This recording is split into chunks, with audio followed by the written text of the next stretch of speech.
Hello everybody, and welcome once again back to my channel, to the breakdown. I'm Tone. Today we're at the finish of day 12 of my self-imposed lock-in, but of course we're now at 8 minutes past 8 p.m, which means I'm now under curfew anyway. This is something we should have been doing well and truly before now. Today in the news, we've heard about even more people's jobs going to be impacted. Of course, that was going to happen no matter how we handled this. But look, it's dragged out so long and people's budgets have already been stretched, and now we've got no choice but to go down this path when we've had a choice for a long time to have already gone down this path. To anybody who will watch this video from outside of the state of Victoria, I have a feeling, and so far I've not been wrong, but I have a feeling that the mask mandate could very well be coming your way, and tighter restrictions could very well be coming your way.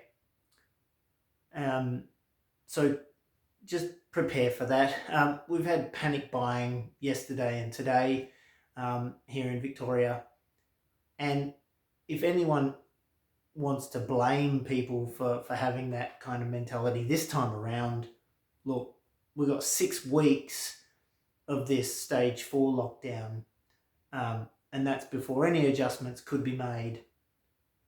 Could very well happen because we've already had adjustments made how many times now? So I understand that some people in this case are going to feel the need to go and buy. I'm not going to call it panic buying. However, I am going to say that the writing has been on the wall, and really people should have been already trying to prepare for what should have already happened. I've got quite a lot of stuff, long life stuff. Supplies are still pretty good. But look, yeah, wisdom allows us to see things coming that most miss. And I've been mentioning it a number of times on this channel, and I hope that anybody who has kept up with what I've been saying, or indeed there are other people that have been saying the same things, but I hope you took the time to prepare for, like I've said, I put my money where my mouth was, or is. I went and I got stuff organised months ago, and I've continued to keep that preparation idea in mind, knowing that this was pretty much inevitable, but I thought we were going to go down this path months ago. I mean, that would have been the correct decision. But I'm strongly convicted now. My thoughts are convicting me to certainly share that I believe this is going to go countrywide in terms of restriction increases. They're already discussing the mask in other states, but we'll see. But you already know my views on the mask. If we want to be reducing our risk with this, or indeed we want to see how bad it actually is in terms of economy side of things, then both result in stay at home and just... Anyway, that said, time to do a few push-ups. I continue to stand against this idea that the mask was ever going to help, and we're finally in a lockdown mandate, which, like I said, should have already been introduced well before I even went into a self-imposed lock-in. Now it's become a government-imposed lock-in, although not completely. People are still allowed outside. If they were smart about preparing for this, they would have given a month's notice for everyone to get home from other countries. They would have given a month's notice for everybody, knowing that we were going to go through a month to 6 weeks of complete shutdown. And that would have given people enough time to get supplies together, and they didn't do it. And the questions have got to be asked as to why they didn't do it. Why didn't they do it if the virus is as serious as they say it is? That's the simple question. There's a lot of people going to lose their jobs in this time, and there's going to be a lot of people whose businesses just can't weather this next 6 weeks. And they highly probably would have survived a shutdown of 6 weeks long if we had done it in March, April. But because we've had a protracted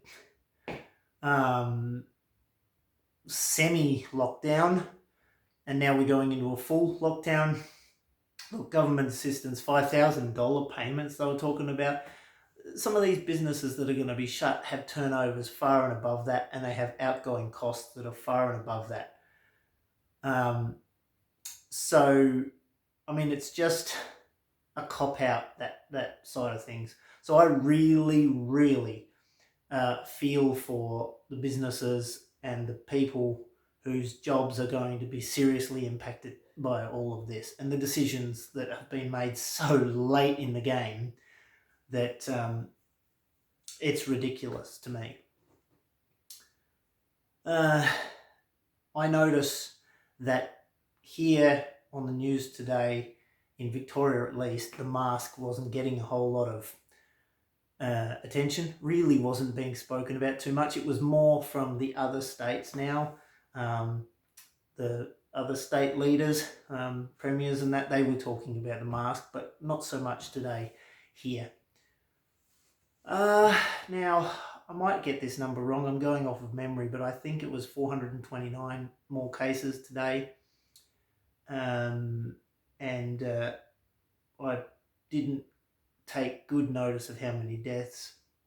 I'm expecting those numbers to hover around this number for the rest of this week at least. Next week will be telling.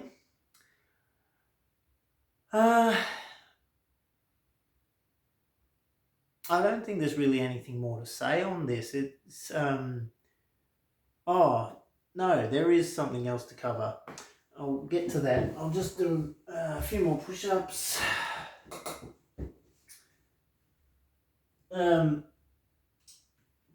Today it was announced that Meatworks and abattoirs, meat supplies are going to be heavily impacted, and butchers, supermarket meat shelves, or indeed a lot of supermarket shelves of other stuff too, were completely raided,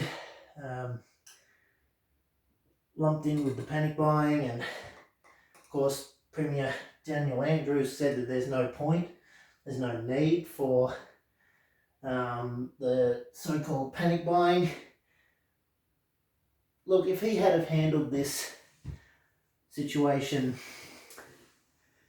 indeed if the whole country had have handled this situation more prudently and more swiftly, the anxiety and the fear that they're telling people not to have would have been far less present anyway.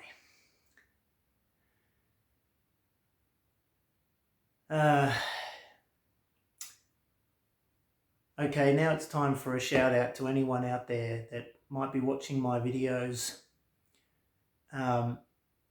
especially if you're feeling heightened levels of anxiety.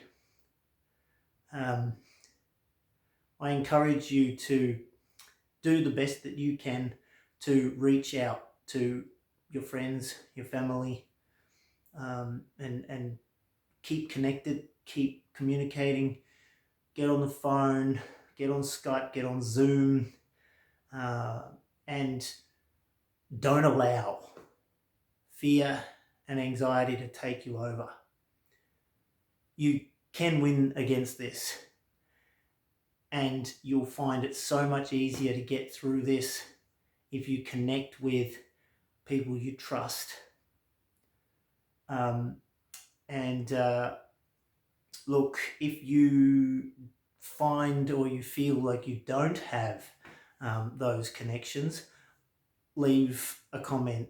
Leave a comment in the comment section below this video, and I'll do what I can to connect you with people who, well, I've got a great network of people that are great friends, good to talk to, and anything's better than nothing. But don't allow this fear and anxiety stuff to take you over.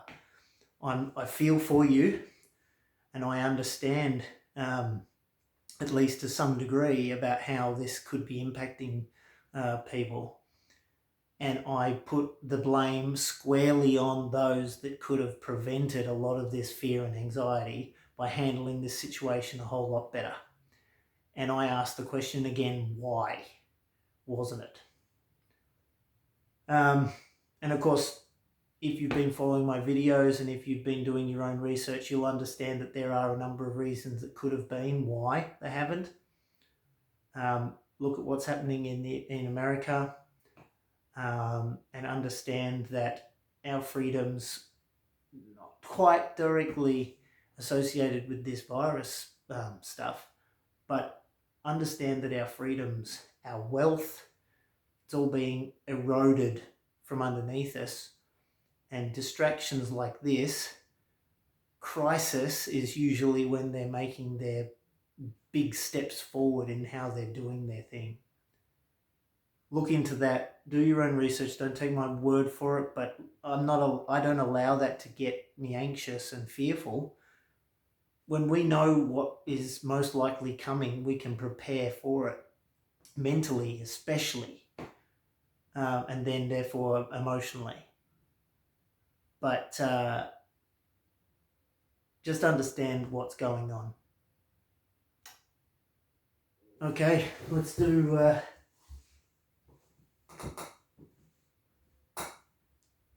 few more push-ups.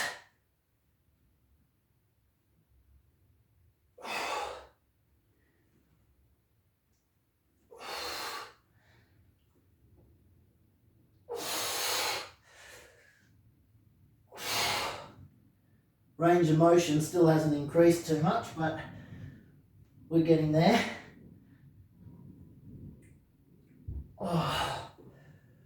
Oh boy.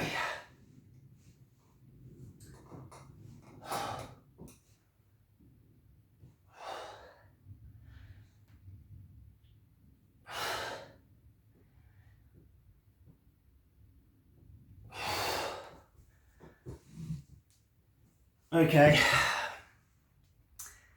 Final thoughts for tonight. Coming to the end of day 12. And I just want to say that if your job is likely to be affected by it now and it wasn't already, and if you're going to find you've got an extended amount of time where your work stops, use that time productively, do your research, educate yourself on what's really going on, and do the very best you can to connect with each other. Social media, phones, Skype, Zoom, as I said before, use those tools. If indeed your income will be impacted, do everything you can to stop spending hardly anything at all, just the bare essentials. This economy won't collapse. As much as they would mention it and as much as they say they want things to keep ticking over, we need to have a shutdown to some degree, especially in the economy side of things, to just have this finished. And it's no good having the luxury items when we haven't got the funds to do so. Don't max out your credit cards. I'm pleading with you, don't do that, because the debt machine, the debt hoax, is one of the things that's going to take too many people out. So do your very best to guard against that. On a positive note, they keep saying we're going to get through this together. And we are. The way that they talk about it on the television, come on, it's patronising. But the way that I would like to say it is that is indeed what we will do. But it's not anything to do with them, and it's not thanks to any of them.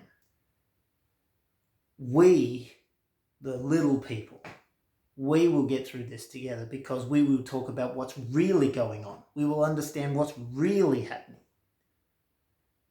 And we will take care of ourselves and each other. And that's what I'll leave you with. Take care of each other. Take care of yourself. And be there. Be there for each other. Because nothing is going to beat us. Emotionally, spiritually, physically, mentally, nothing is going to defeat our inner being, our inner self. Nothing's going to do that. And no amount of fake news, no amount of propaganda, no amount of mismanaged issues by the government are going to actually get in the way of our mental health. Nothing is going to do that. That's my encouragement to you. That's where I'm at. Thank you once again for joining me on the breakdown. Like the video if you liked it. Subscribe to my channel. I'd really appreciate that. Share the video to people that you think could benefit from this encouragement. And I'll see you on day 13. We're almost 2 weeks in, and I hope that this is a good example about how easy, in fact, it has been to do so. I've kept myself busy, and today's no exception. Garden preparation and all that sort of thing, because I should have a pretty good garden going by the end of this 6 weeks, hopefully. But yeah, almost 2 weeks in, and I've said from the get-go, I don't understand the reason. I don't understand a logical reason why we weren't already well and truly past this issue now by having done this a long time ago. Anyway, that's it from me. I'll see you tomorrow for day 13, and God bless. Bye for now.